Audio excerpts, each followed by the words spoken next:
Dear Don, I'm sorry for not writing back sooner. I got your letter last weekend and I've been meaning to write back, but I kept getting sidetracked. I have lots to tell you, but first, yes, I do remember that night.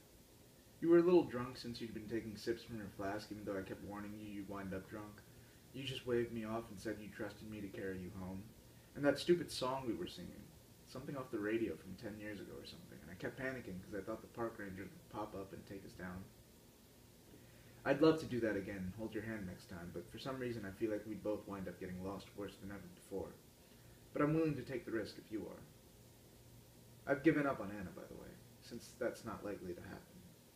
By that I mean anything. That's okay though, because I met a girl recently. That's what I wanted to tell you about. Her name is Olivia, and she's the same age as me. She's a med student at the college here, and she just so happens to be one of the most beautiful girls I've ever laid eyes on. I know I say something like that every time I see a girl I'm into, but I mean it this time, so take it easy with the teasing. She's got dark brown hair, gray eyes, a beige skin tone, and a slightly hoarse, soft voice that has the same relaxing quality as the sound of crushed walnuts being rubbed gently between the palms. My favorite thing about her, physically anyway, is her freckles. She's got them all over, but on her face she only has them on her nose. And then 3 on the left side of her face, right next to the nose, going in a straight line towards her cheek. Those 3 freckles are my favorite. You can tell just by looking at them that they're exactly where they're supposed to be. She comes over every evening after I get home, and she stays for an hour, and we have coffee and we talk. She always has to leave to get her homework done before class the next morning, and last night she told me she might not see me for a while until the semester ends, and she has finals in a few days too. I've never wanted to burn a school down more than I do right now. Hopefully more will have happened by your next letter, and I'll have more to tell you. And yes, it's shocking to hear about a child maybe being thrown in the mix. Not because I think you'd be bad at it or anything like that, it's just the situation is so surreal to me. We were in high school 10 years ago, and now maybe a family? It's strange to think about. I hope you've talked to Kelly about how you feel and not left her up in the air with this. I know it's hard for you to trust yourself or even give of yourself sometimes. I think you sometimes forget how much you do it already. Of course, it all comes with waves of anxiety, maybe even dread, but you always power through. Like how hesitant you were to fully embrace your relationship with Kelly when it started, or how you drove yourself crazy after proposing. I know it's a little different this time because you're talking about bringing a life into this world, but why shouldn't you be just as capable for that as you were for everything else?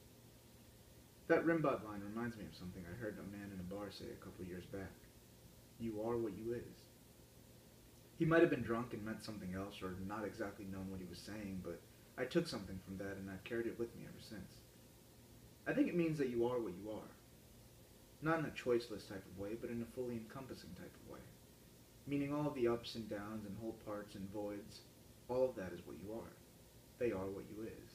What I is, what we all is. Especially the voids. Those aren't meant to be filled or changed or removed. They're a part of you as much as everything else is. You can't get rid of them because you never get to pick them. You certainly didn't deserve what you got, but for some reason you got it. The universe can be a maniacally cruel witch sometimes, but even though you never asked for what you got, you still chose where to go next. That's what you do control. Yourself. Things have always been hard for you to handle, but you've always handled them anyway. That is what you're made of. The things you chose. The pain and the voids will always be there, but they are not what you is, and I don't think they ever will be. If they ever are, you can count on Kelly and I to snap you out of it. Speaking of her, I think you should talk to her about going on a trip. Just you. Go drive, go climb a mountain, just take a break, bud. If you're as open with her as you are with me, I'm sure she'll understand. Hell, if I come up there, I'll take you myself. I know for sure she wouldn't object to that. I love you entirely, the good and the bad, and so does she. Please never forget that. Sincerely.